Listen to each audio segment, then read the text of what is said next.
Borada, good morning, Croeso Cynnes. A very warm welcome to our event today. It's wonderful to welcome so many colleagues along to what I know is going to be a really useful and informative session. My name is Richard Hatswood. I'm head teacher of All Saints Primary School in Gresford in North Wales, and I'm an associate of the Leadership Academy.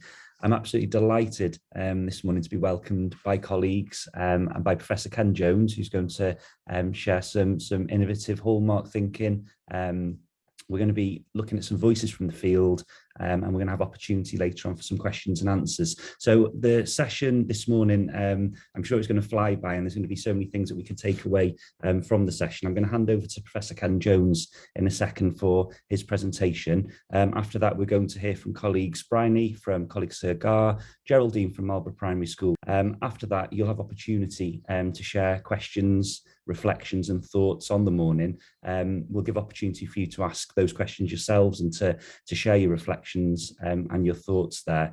As the session goes on, we're going to capture the questions and the engagement in the chat. So if you've got something that you'd like to share as people are presenting, please capture that in the chat as we go through. It'd be really useful for us if you could put who you'd like to ask the question to. So obviously we're going to be hearing from 4 colleagues this morning. So if you could identify who you'd like to ask the question or share the reflection with, that'd be really useful. So without further ado, I'd like to hand over to Professor Ken Jones. Diolch yn fawr, thank you very much. Well, Richard, Borada, everyone. If I can just share my screen. First, thanks for coming, everyone. I know some have heard me speak on this previously in different contexts. It's really great looking at the participants to see the extent and the variety of people who are joining us this morning. So thank you for coming. The focus this morning is actually on leading professional learning. There's a lot that's been written on professional learning. The focus on leading professional learning is much more recent, and what I'll be drawing on this morning is the paper that I wrote for the National Academy, and you can see the details there. I'm sure you've all read it and scrutinized it and made notes on it, but if you haven't, one of the purposes this morning is just to go through some of the key views within the paper that I'm trying to draw out. And then also, and perhaps more importantly, listen to the voices from the field, because they show the interpretation of professional learning in practice. And in many respects, that's so useful. Okay, so the paper is on the Academy website, and you can see the information there. I've made reference to some of the pages and some of the points in the slides, so please have a look at that and go back and look in more detail if you need to. Also, if you need to contact me direct, then my email address is on the website, and please feel free to do that, because when you're on a Zoom meeting, it's often one-sided and it feels one way, and it's so important in the field of professional learning to interact and engage with colleagues. Let me start where I've been before many times, but I think it's so important. If we are referring to leading professional learning, we have to have a handle on the terminology. And there's so much terminology going around: inset, training, staff development, professional development, DPD, and we've got PLD and even PDL. And what I want to be addressing this morning is professional learning, as opposed to many of the others.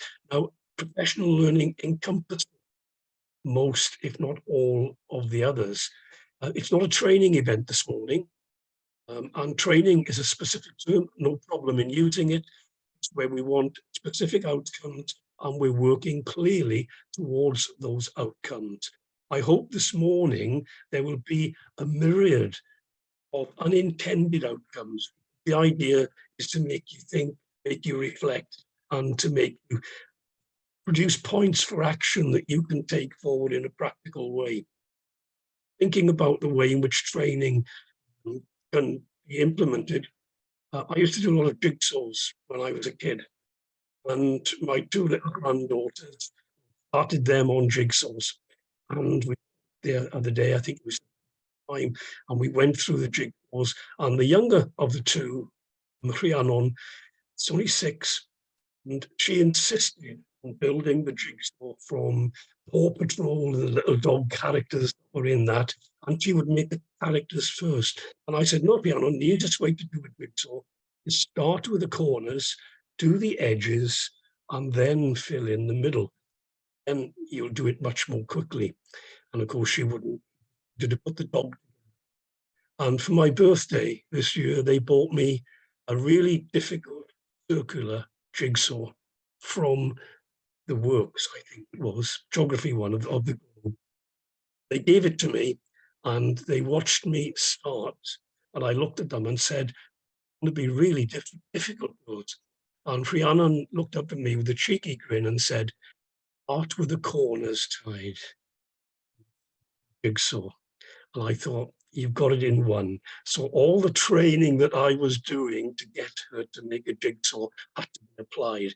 What we're referring to now in terms of leadership, whether it's teaching, learning, is what we're now calling adaptive leadership, adaptive training, adaptive learning, and so on. So we're actually beginning now to look at circumstances.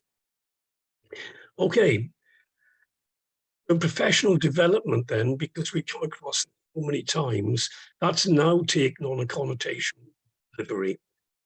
Program, a course, a session is development. And in the States, you'll hear a lot of, we did a lot of PD today, or we did a lot of PD this week.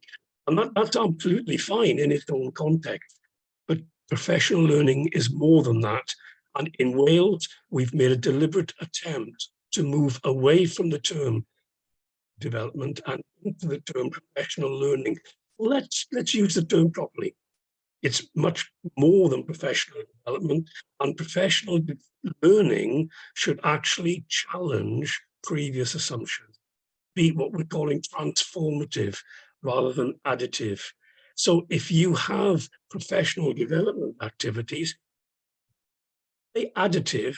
Are they just adding to what we can do already, or are they actually helping to transform and to change and to bring in new ideas? That's worth thinking about when you analyze your own programs within your own institutions. And too often the process of development focus on what the teacher or the work in the education setting needs to do, rather than pupils or the students or the adults, what they need to learn. And improvement is not about doing the same things better.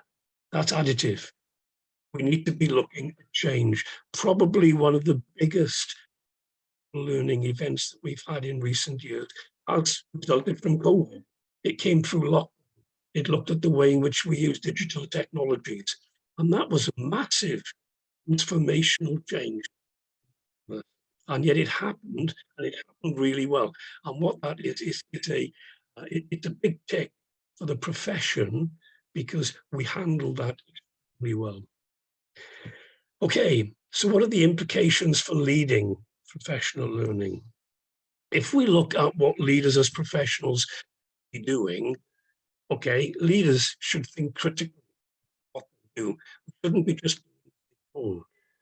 So the school, this is from Cambridge University, LFL work, the school chooses how to tell its own story, taking into account realities. In other words, and that can go from any school to any education setting. We need our own values, we need our own story, and we need to be confident in saying, okay, this is what we do. Taking into account political realities is so important. We still need to be confident in saying, this is what we do. All of the teachers, all of the people who are educating and working with children and young people and adults, they need to be saying, okay, look, this is what I'm trying to do. And I'll have confidence in saying that. So we need, first of all, to understand what we're doing, tell our own story. And leaders also need to just work with colleagues and say, so what are you trying to do? And I think that's so important. We need to take calculated professional risks. That's important. Calculated is so important in deciding how best to the learners. Use transformational models of professional learning, seek ways of change as well as developing further and adding further.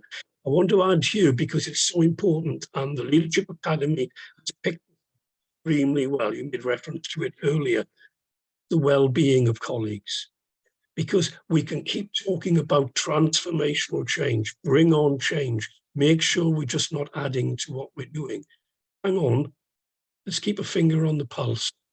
Let's make sure that we do note the well-being of colleagues and we don't pile change on. There's a lot of change happening at the moment in Wales, and we need to add to it incrementally or in an understanding way, but bear in mind the well-being of colleagues. And that's at the heart of making professional learning work. And we need to have leadership styles that are liberating. There's training. Important to think about that forward. And perhaps one of the most important, how do we measure and value effective teaching and learning and effective professional learning in our own contexts? Because if we are bringing in and leading professional learning, we need to know, what do we want from this? But do we really encourage critical thinking, or as leaders, do we fall back on what is safe?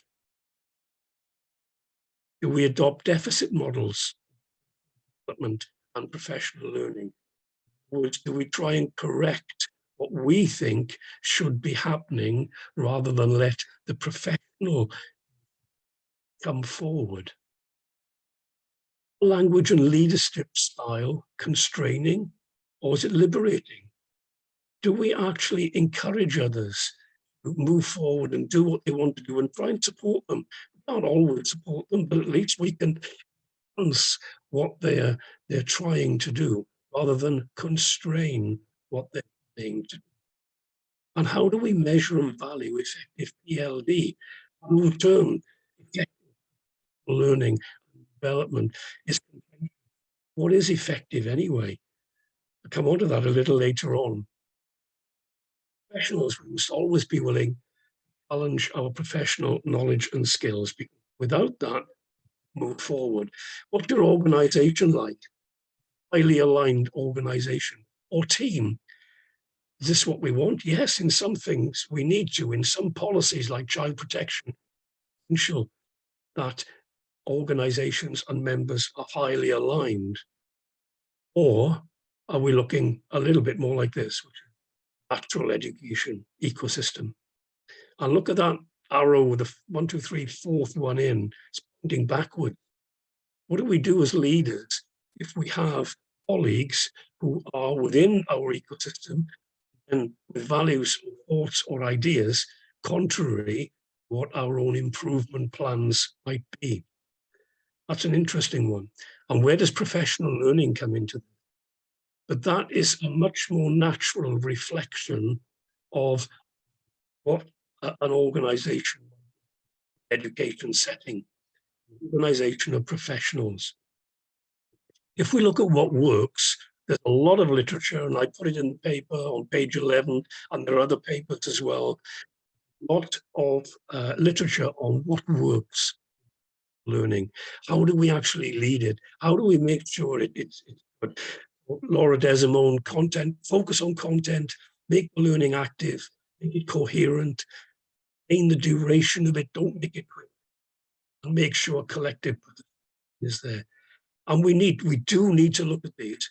We need to look, if we're looking at and leading professional learning, and do they meet these criteria? And make sure it's a longer term, the ASCL, collaborative, powerful leadership needed, and Philippa Cordinley's work, a lot of work on leaders modeling, and also bearing in mind well-being. But organizations are complex. They're composed of professionals, even more complex. We're talking about a linear model it oversimplifies complexity. So professional learning is much more than do this, get that. And when we lead in complexity, in complex situations, structures. But if the structure is too tight, it can lead to frozen systems. So we have to have that movement, that mobility in our structures.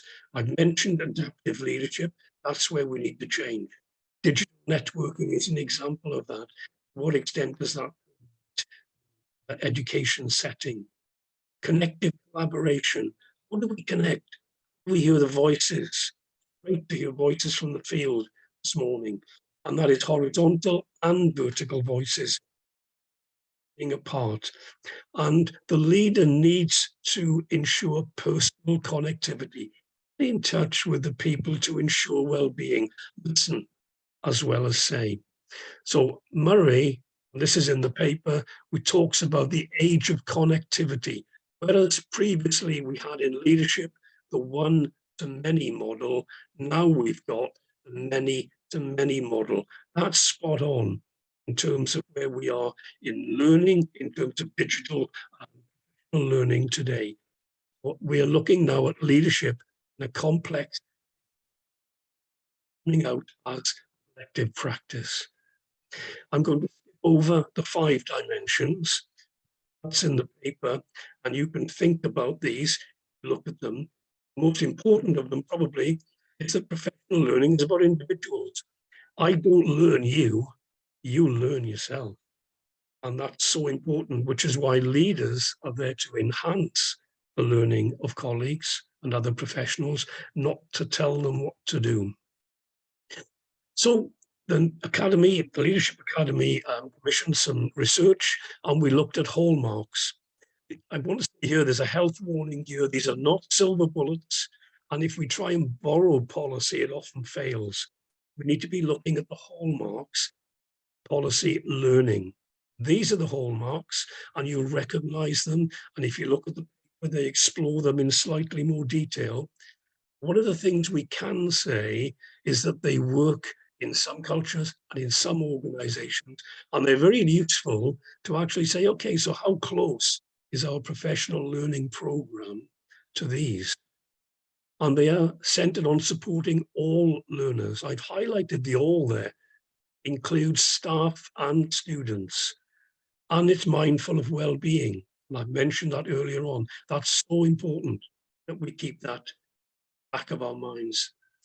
It's driven by practitioners. It's great to see people from all levels, if I can use that term, in the organizations today.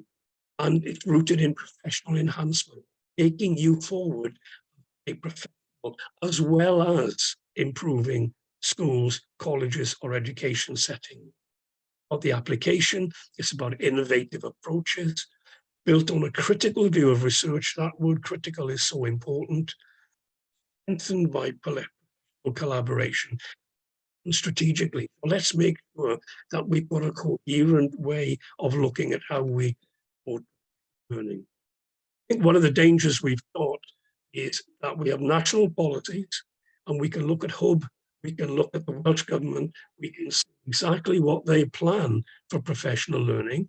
And then it comes down to consortia and local authorities. So these are interpreted locally. And then it comes to the education setting, and we make a change then, and we say, right, this is what was going to work for us. And then in the actual learning setting, it's applied individually. The danger is that we have a huge kaleidoscope of approaches. In some ways, that's really good. In other ways, it makes it difficult to manage and to lead. My question to everyone, to what extent all leaders support the professional learning impact on all students and on all teachers Thank you so much, Ken. That was really informative, and I think I've certainly got some takeaways and discussion points to share later on. So thank you very much for sharing that. It was really good, and I think resonates really well with lots of things that are going on in schools and in other settings at the moment. And it's always really nice when you can take learning and things that are shared and relate them back to your own context. So diolch yn fawr, thank you very much. We're going to hear from three colleagues now for their voices in the field. So as I said earlier, we've got Bryony, Geraldine, and Penny. We're going to start with Bryony. So croeso cynnes, diolch, Bryony. I'll hand over to you now for your presentation. Thank you. Thank you very much for having me here this morning. It's lovely to be here, and I just wanted to say thank you very much for giving us this opportunity really to share what we do in Coleg Sir Gawr and Coleg Ceredigion.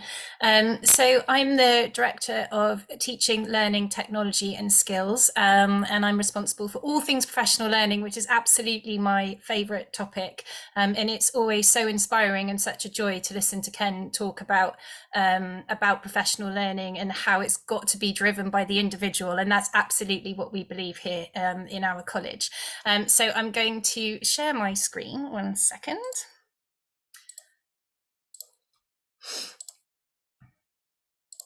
Hopefully you can see that okay. Get rid of that. There we go. Is that all right? Is everyone able to see that? Yeah, looks great. Perfect, brilliant.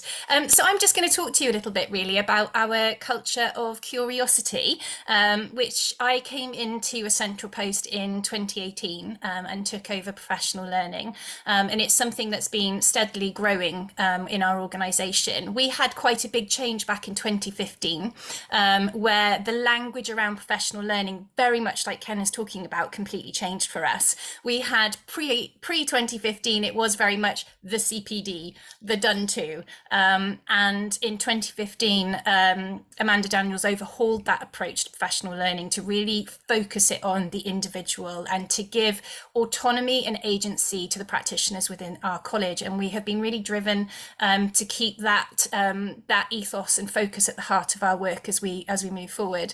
So I just wanted to give you a little flavour really of what we do, and I'm going to try and be very disciplined to keep to my time slot, but this is my favourite topic, and if anyone ever wants to talk any further about this, I'm always very, very happy to share. So we have our pathways of curiosity. In 2019, it started just with our action research pathway and has slowly over the years, based on staff feedback, staff interest, staff curiosity, has grown in order for us to provide as much choice as possible to our staff. We're really, really proud that other than things like sort of safeguarding and things that have a legality to them, none of our professional learning is compulsory. It's all choice. It's all about what the staff want to do and what they want to pursue, and that's really, really key for us. And we're really, really proud of the attendance figures across all of the pathways and the events that encompass those pathways as well. So the pathways are a series of bespoke professional learning routes that staff can opt to take at the beginning of the year.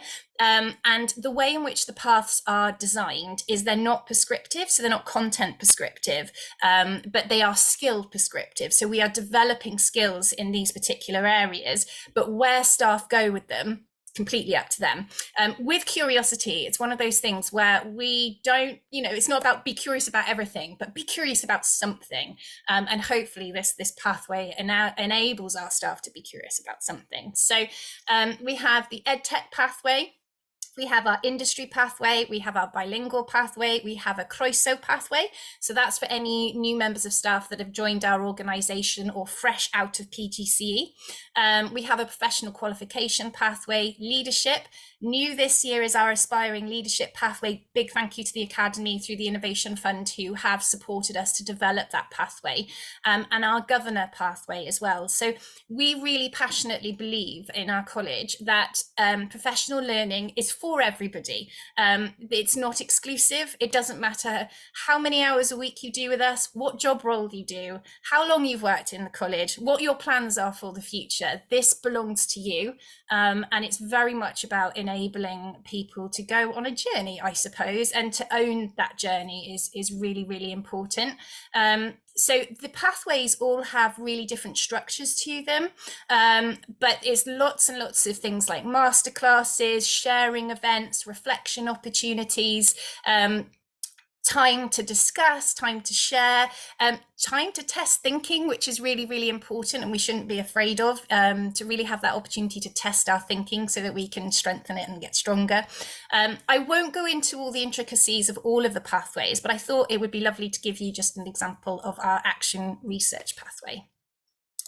So this is what it looks like, really, and it's very much about putting a structure in place that allows autonomy, that allows somebody to go on their own journey. I don't want to dictate the journey of somebody's professional learning, but I want to give them opportunity. I want to give them a chance to explore. So when we designed that structure, we have a sort of an input into our action research pathway that we will do as a college, and there is then an expected output from the practitioners that engage, and then what happens in between, that's over to the practitioner. We want them to meander, we want them to discover, we want them to start on one journey and then go on an offshoot when they discover something or find something new or discover something they had no idea even existed. But it's all in the security of the framework of one-to-one support. We have amazing guest speakers that come in right across the UK that come and share their experiences of either engaging in action research, leading action research, presenting, whatever skill. The practitioners themselves say, do you know what, Bright, it'd be really useful if we could have a session on this. This would be great. We do lots of workshops as well. And again, people can engage with those how they want, bearing in mind that, you know, the FE sector is phenomenally diverse and how people find themselves in it is so varied. So you might have people that are coming in kind of very experienced in action research, PhDs. You might have others that have never, you know, dipped their toe into anything based in research before. So that pathway needs to be really open so that people can engage in a way that they're comfortable with and learn the skills that they need appropriate to where their level is and how they want to develop. We put people into peer review groups so that they can test and challenge their thinking with their peers. We do research meets. We're actually hosting a research meet on the 14th of June, if anyone wants to come, online, where some of our action researchers will be sharing their work from this year.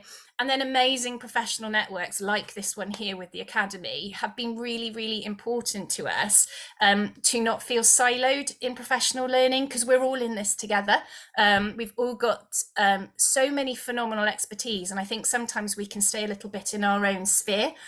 So these professional networks are absolutely fundamental. And then the member of staff goes on their journey for the year, and they have 2 hours remission for the full year to engage in their research activity.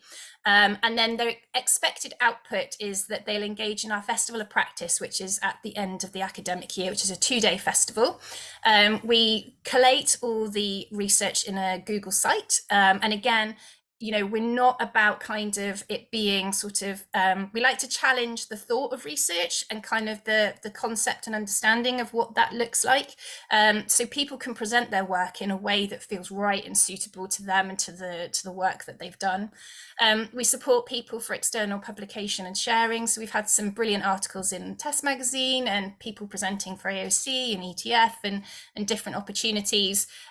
We are looking to develop a blog, and a podcast, which is coming down the path, but might tip into next year. And we also have our own internal publication. So all of the pathways have a journey in the middle, which is supported by a very particular framework that is about enabling agency. That's what it's about. And you just really here is a little sample of our schedule. So, you know, it's regular. People can engage in a way that they want to. Our action research program is actually going into year 5 in September.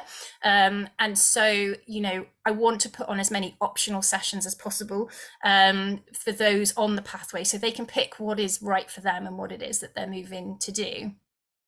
And what I wanted to do just to finish really is that the hallmarks are absolutely the ethos that and that we buy into in our institution. They are so important because what they do is they stop that top-down approach to CPD where everyone's in one room all following the same thing. They get you thinking about the individual. Professional learning should be a grassroots movement. It should be driven by the practitioners, supported by leadership, amplified by leadership, and enabled by leadership. So these elements are really fundamental to us, and centered on supporting all learners and mindful of well-being. Choice is what helps with well-being. If people feel like they can control their own professional learning and how they want to grow and develop, they will feel like they have control over it and power over it, and that feeds into somebody's sense of well-being. And that's something that I feel like we've observed within our pathways. Very much bespoke and driven by practitioners. We're constantly getting in practitioner voice based on the experiences of the year. The Aspiring Leaders pathway came directly because staff requested it. We had staff that weren't leaders yet in our organisation. They wanted to progress. They'd done ILMs, but they wanted something a little different. So that's how that emerged. Very much rooted in professional enhancement and improvement. We want this to be brave. We want people to feel like that they can really experiment and explore. If you ask practitioners what do they want to be trusted. They want their expertise to be trusted, and they want to have a safe environment where they can play and they can experiment. And these pathways are allowing us to give the staff that trust, whilst also, recognizing as an organization, we need to make sure that there's a nice solid structure around that. It's very much practical. We want to see practical outputs from the work that's happening. We want people to play and to experiment and to come and feedback about, do you know what, I tried this. And that's across all of the pathways. If it's an approach to leadership, if it's something within EdTech, if you're a new member of staff and you want to try something new, that's fully encouraged right across the board. We want people to feel innovative, and I think sometimes some approaches to professional learning can make people feel really sort of stifled in terms of their development. We want people to feel like they can be innovative. I think sometimes we say in a leadership capacity, yes, we want people to be innovative, but then we don't give a framework in order for them to be able to do that. Research at the heart of what we do is important in order for people to connect and collaborate and to root their thinking and to see what already exists out there. I think sometimes we can think there isn't anything there, but I don't know that we always know how to look, how to explore what already exists. Collaboration is absolutely key, both inside of our organisation, but also again with those external networks. And that approach has to have that sense of strategic planning. You have to have buy-in right across the organisation that this is enhancing everybody's experience and isn't driven from one particular point.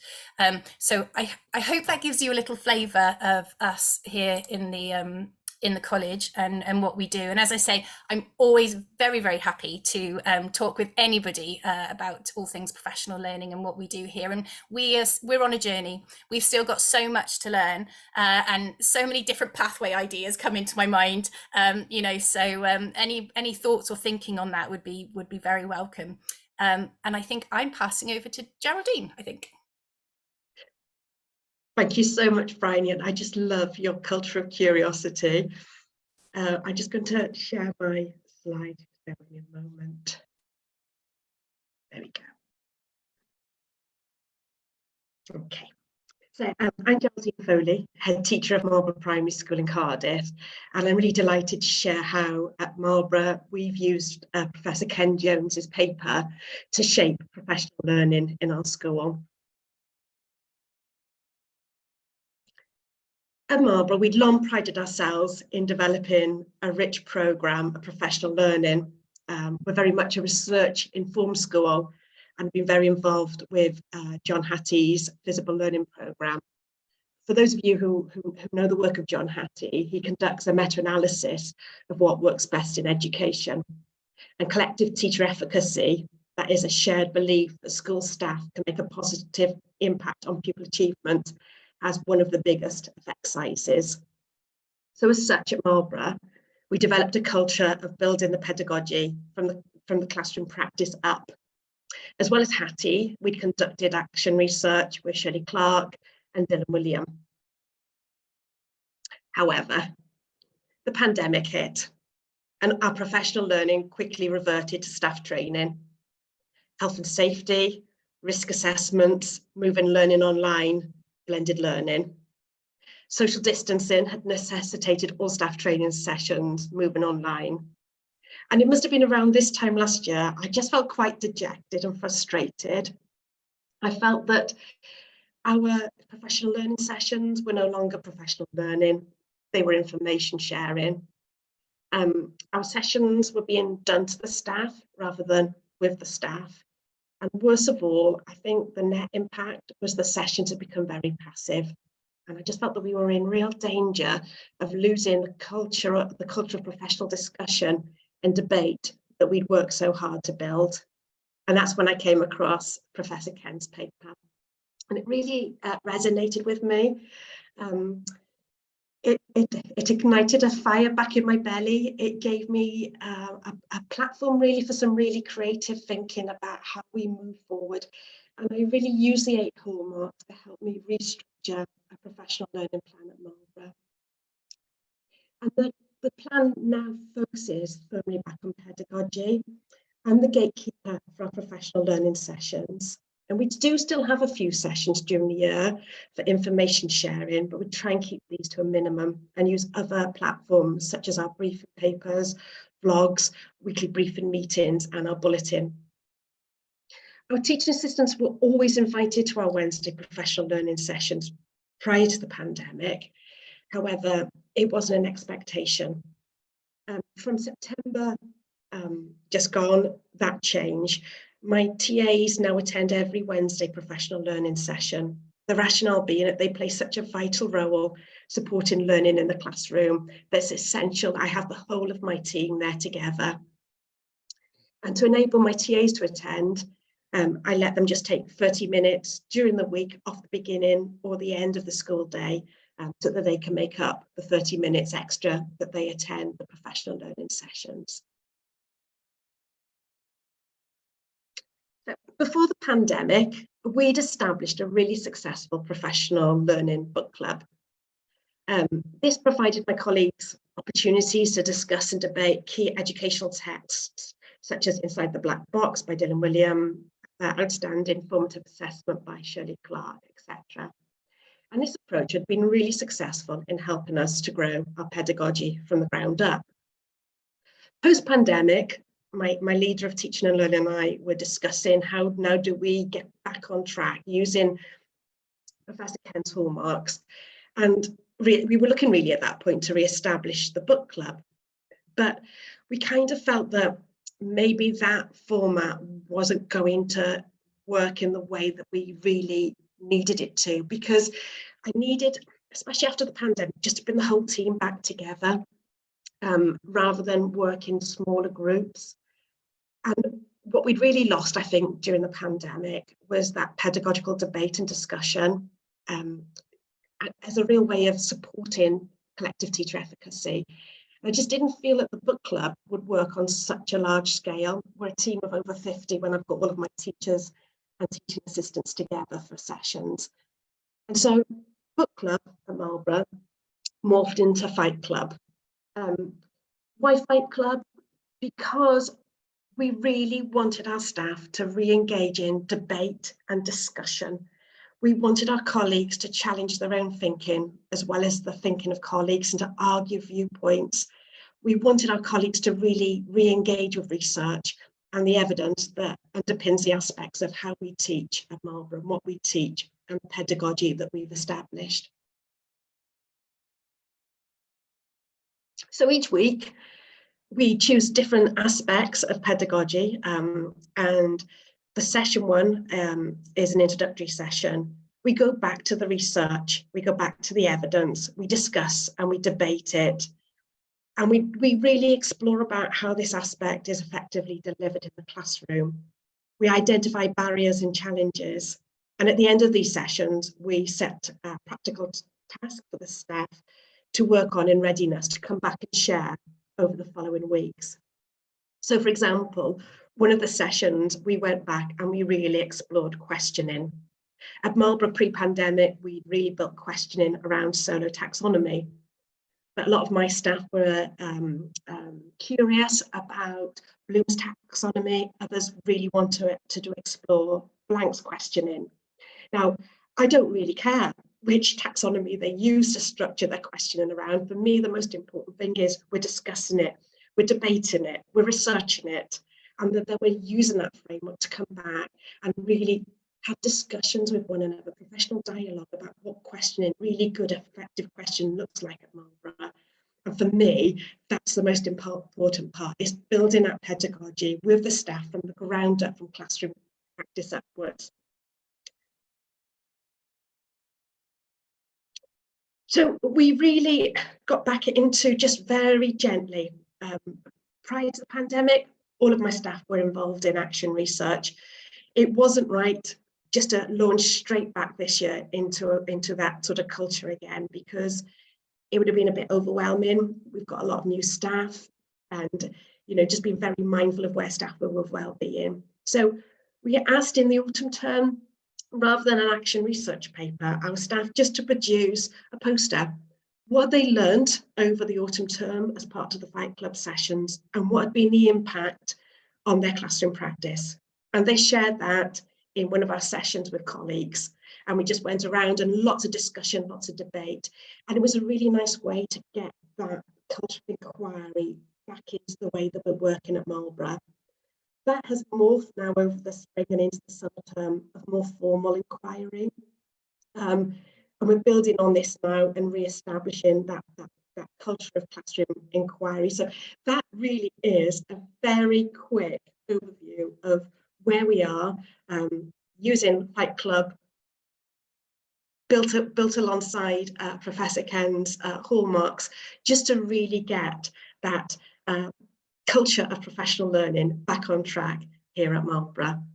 And thank you to all of our colleagues who shared their very different experiences there in using the Hallmarks and on building. And from what Ken said earlier, I was just sitting here taking all in. I've been scribbling away different notes and points and things, and it's always, as I said earlier, really, really nice to be able to have takeaways from sessions like this. And there's certainly, I've got personally a lot I can take away from this. So diolch yn fawr.